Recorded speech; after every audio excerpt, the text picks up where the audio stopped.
ओम श्री परमात्मने नमः। ओम कालिकाय नमः। ओम साईनाथाय नमः। गरुड़ पुराण 12वां अध्याय हिंदी में अनुवाद। गरुड़ बोले, हे सुरेश्वर, एकादश अर्थात 11वें दिन के कर्म की विधि बताइए।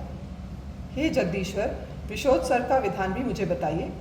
श्री भगवान बोले, 11वें दिन प्रातःकाल जलाशय के पास जाकर यत्नपूर्वक परलोक संबंधी सभी क्रियाएं करें। वेद व शास्त्र के विद्वान पुरोहित को निमंत्रण देना चाहिए तथा करबद्ध नमस्कार करते हुए प्रेत की मुक्ति के लिए प्रार्थना करनी चाहिए। आचार्य पुरोहित भी स्नान संध्यादि कर्म से पवित्र होकर विधि पूर्वक 11वें दिन की क्रिया कराएं। 10 दिन तक नाम गोत्र से ही अमंत्रक बिना मंत्र के श्राद्ध करके 11वें दिन प्रेत को मंत्र सहित पिंड दान दें।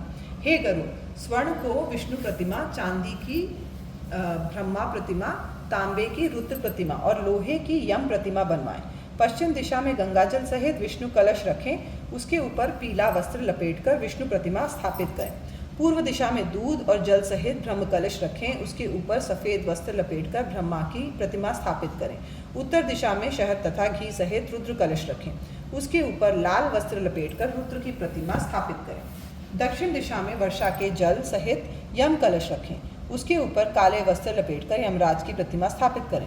बीच में मंडल बनाकर कुश का पुतला स्थापित करें और दक्षिण की ओर मुख कर अपसव्यय दाएं तरफ जनेऊ करके जो सदैव बाएं कंधे पर रहती है होकर तर्पण करें। ब्रह्मा, विष्णु, शिव इन सब देवों का वेद मंत्रों तथा जल से तर्पण करें तथा अग्नि में हवन कर बाद में 10 घट का श्राद्ध करें।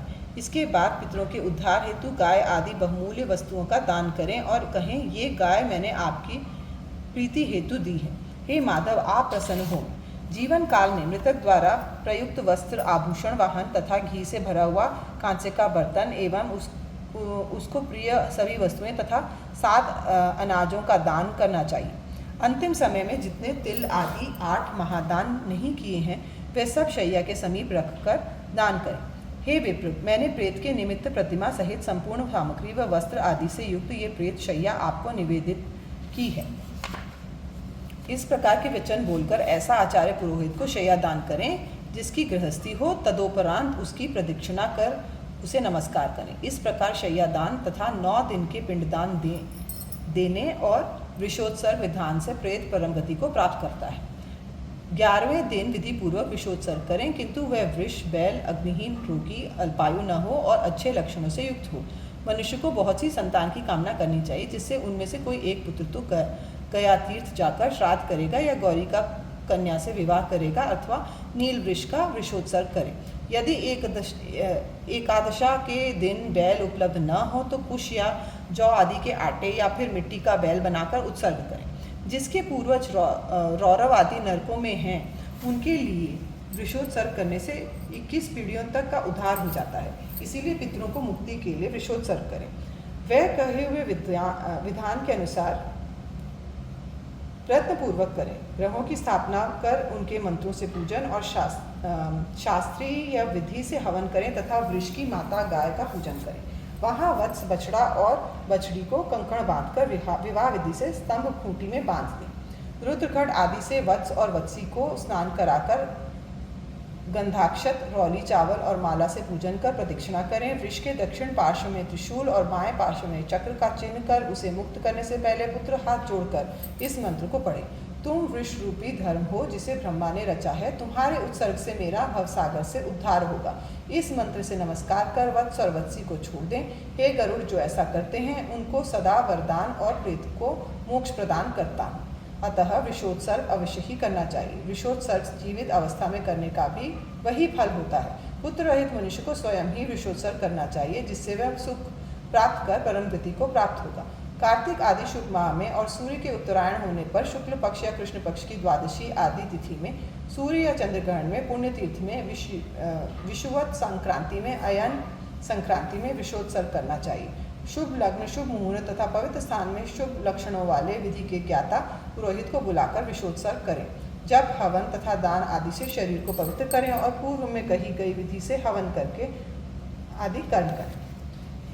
शालिग्राम की मूर्ति स्थापित कर वैष्णव श्राद्ध करें। उसके बाद स्वयं का श्राद्ध कर पुरोहित को दान दें। हे गरुड़, पुत्रवान अथवा पुत्रहीन जो भी विषोत्सर्ग करता है उसको सभी मनोवांछित फल प्राप्त होते हैं। पुत्र के अभाव में विषोत्सर्ग करने में पत्नी अधिकारिणी होगी अथवा पुत्री का पुत्र अधिकारी होगा अथवा पुत्री भी अधिकारिणी होगी। पुत्रों के होते हुए दूसरों द्वारा विषोत्सर्ग नहीं किया जाना चाहिए, अर्थात उन्हीं को करना चाहिए। इस प्रकार विषोत्सर्ग का कर सपिंडीकरण से पहले 16 श्राद्ध करें। मैं तुम्हें बताता हूँ। मृत्यु स्थान में दरवाजे के पास, आधे मार्ग पर, चिता पर, मृतक के हाथ पर और अस्थि संचय के समय ये 6 पिंड देने चाहिए। 10 गात्र के 10 दिनों तक एक एक पिंड सहित पिंड देने चाहिए। इन 16 पिंडों श्राद्धों को प्रथम षोडश या मलिन षोडशी कहा जाता है।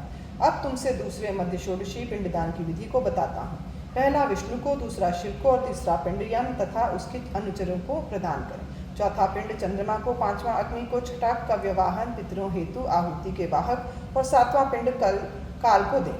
8वां पिंड रुद्र को, 9वां पिंड परमेश्वर को, 10वां पिंड प्रेत को और 11वां पिंड विष्णु को दें।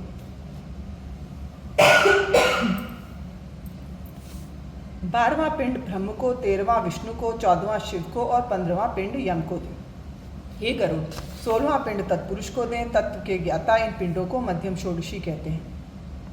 12 महीनों के 12 पिंडदान, पाक्षिक 15 दिन, त्रैपाक्षिक 45 दिन और षाण्मासिक और न्यूनाब्दिक पिंडदान होते हैं। हे गरुड़, मैंने तुमसे उत्तम षोडशी को कहा। 11वें दिन खीर पकाकर पिंडदान करें। प्रेतत्व का नाश करने वाले 48 श्राद्ध हैं। जिसके ये श्राद्ध विधिपूर्वक किए जाते हैं वे पितरों को पंक्ति में गिने जाते हैं। पितरों को पंक्ति में प्रवेश करने के लिए तीनों षोडशी श्राद्ध करें। इनके न करने में प्रेतत्व बना रहता है। जब तक षोडशत्रय श्राद्ध नहीं होते तब तक पुत्रादि के द्वारा किए हुए अन्य श्राद्ध प्रेत को नहीं मिलते हैं। अतः पुत्र को विधिपूर्वक षोडशत्रय श्राद्ध करना चाहिए। परंतु यदि पति का श्राद्ध पत्नी करती है तो वह पत्नी अनंत फल को प्राप्त करती है। जो स्त्री मृत पति के लिए परलोक संबंधी वार्षिक और पाक्षिक श्राद्ध करती है वह सती कहलाती है। जो पत्नी पति के उपकार में रत है उसका जीवन सफल है, क्योंकि वह मृत पति को भजती है, अर्थात उसके प्रति निष्ठावान है।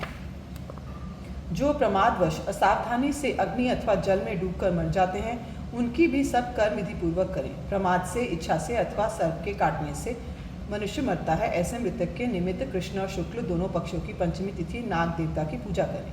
भूमि पर गेहूं के आटे को नाग प्रतिमा बनाकर सुगंध युक्त सफ़ेद फूल तथा चंदन से पूजा करें। धूप, दीप, चावल और तिल चढ़ाएं तथा पिसे हुए कच्चे आटे का नैवेद्य और दूध निवेदित करें। सामर्थ्य हो तो स्वर्ण की नाग प्रतिमा और गाय पुरोहित को दान दें। इसके बाद हाथ जोड़कर नागराज हम पर प्रसन्न हो कहकर प्रार्थना करें। इसके बाद उनकी नारायण बलि ये क्रिया, जिसमें दुर्मरण अर्थात स्वाभाविक मृत्यु प्राप्त व्यक्ति की आत्मा की शांति हेतु अनुष्ठान किया जाता है, ही क्रिया करें। उससे प्रेत सभी पापों से मुक्त हो स्वर्गलोक को जाता है। इस प्रकार सब क्रिया कर प्रतिदिन जल से परिपूर्ण अन्न का घट वर्ष पर्यंत दान करें तथा जल समेत क्रम से पिंड दें, या 360 घट, 360 पिंड, 360 अंजलि एक साथ दें। 11वें दिन पिंडदान कर 12वें दिन सूतक की निवृत्ति होने पर सपिंडी श्राद्ध, शय्यादान और पदों का दान करें। अनादिनिधनो देवः शंख चक्र गदाधरः अक्षय पुंडरीकाक्ष प्रेत मोक्ष प्रदो भव। गरुड़ पुराण सारोद्धार हिंदी टीका का 12वां अध्याय समाप्त।